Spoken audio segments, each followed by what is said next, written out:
Hi everyone, I'm Lando Norris, McLaren Formula 1 driver, and I'm here to introduce another episode of McLaren's Substitute Teacher. Only this time we have two teachers, Borja and Amel, who work in aerodynamics. They're going to tell you all about the most important part of Formula 1, making the car go faster. Let's go.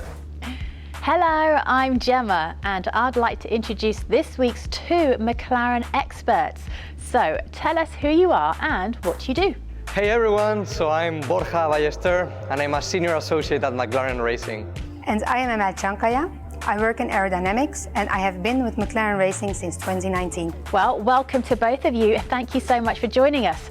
And I'm guessing that that's not the McLaren canteen. So we're doing today's lesson at the wind tunnel because we are working hard in next year's car.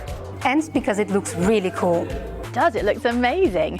So what are you going to be teaching us today? Today, we'll be exploring the process of making an F1 car go fast. We will be looking at the aerodynamics and how the different parts make a contribution.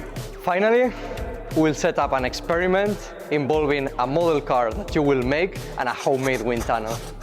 Oh, I'm excited. I'm loving the sound of this. Okay then, teachers, over to you. In a previous lesson given by our colleague Marianne, we learned about aerodynamics. Aero is the science that studies how the flow moves around objects.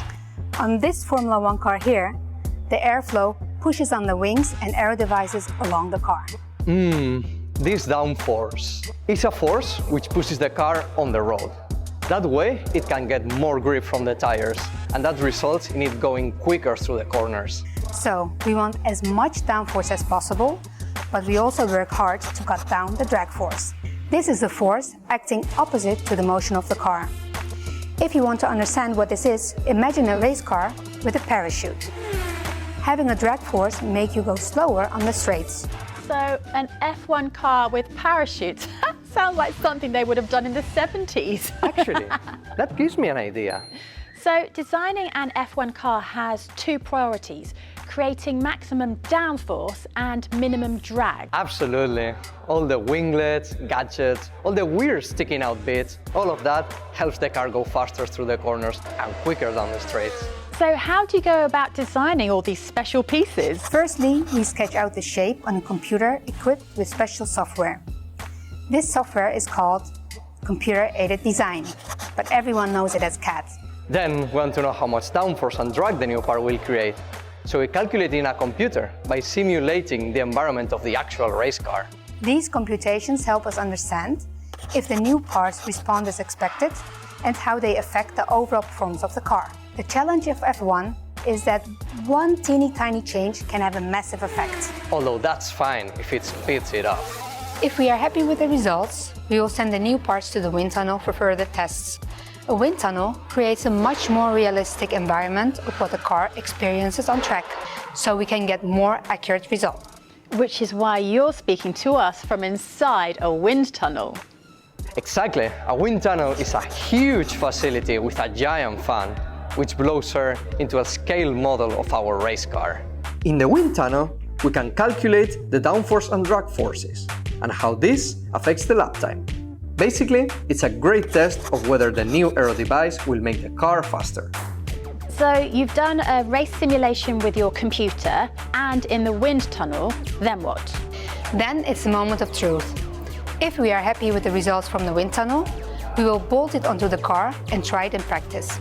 If everything goes to plan, it will stay on the car and we will use it in the race. Next time you watch a Grand Prix, have a look at the race car. You can watch how complex these aerogeometries can get. Absolutely. And by the time the part is fitted to the car, you're already well on the way to designing the next piece. Totally. Formula 1 never stops. It's relentless. So we are coming to the end of this week's lesson. We've seen how aero parts are designed, tested on simulations, tested in the wind tunnel and tested on track. And Amel has asked me to come into the classroom for this week's activity. Before we go, we have a challenge for our viewers. A piece of homework to see what you have learned. If you go to this website, you can download a race car template, print it on an A4 piece of paper and then build it up. Obviously, you can decorate it the way you wish. Of course, I love papaya. Yeah, me too. Look, very on brand. Next comes the tricky bit. We want you to build your own wind tunnel. You will need a fan or hairdryer, a piece of cardboard, sticky tape, and a transparent material like a plastic bag or plastic foil. Have a rummage into your recycling bin. Use the cardboard and sticky tape to build a box. Don't forget that there has to be a hole on the front so you can blow air in, and then a hole on the rear so the air can circulate. How is it looking, Gemma? I'd say pretty good actually. Look at this, and I've even made my own Emel and Borja figures too. Nice outfit. Then cut a hole on the side or on the top of your box and cover it with something transparent like your plastic bag or plastic foil so you can see your car. Use sticky tape to fix the see-through material to the side or top of the box. Next, we need to attach test strips to our model car. Gemma is using crepe paper, but you can use tissue paper or shreds of toilet paper, around 10 strips in total, across the areas where you think the car will encounter most drag. Put your model inside your wind tunnel and stick it so it doesn't fly away. Then turn on the fan or the hairdryer. Now, have a look at the pieces of paper. What could be causing what's happening to them?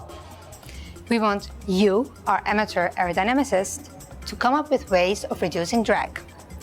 Bonus points will be awarded for creative answers and for where you place the paper strips and how you explain their movement. And don't hold back on designing your model car and your wind tunnel.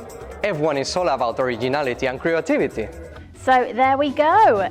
This week's homework. Send us pictures of your race cars and wind tunnels together with your answers, either in the comment section below or by posting on Twitter and Instagram using the hashtag McLaren Substitute Teacher. Now, obviously, it's going to have to be pretty good to try and beat this beauty. Well, that's it for today. Huge thanks to our two substitute teachers, Borja and Emel, deep inside the McLaren wind tunnel. We'll be back with more lessons quicker than you can say vortex generating asymmetrical wing flaps. Until then, bye-bye.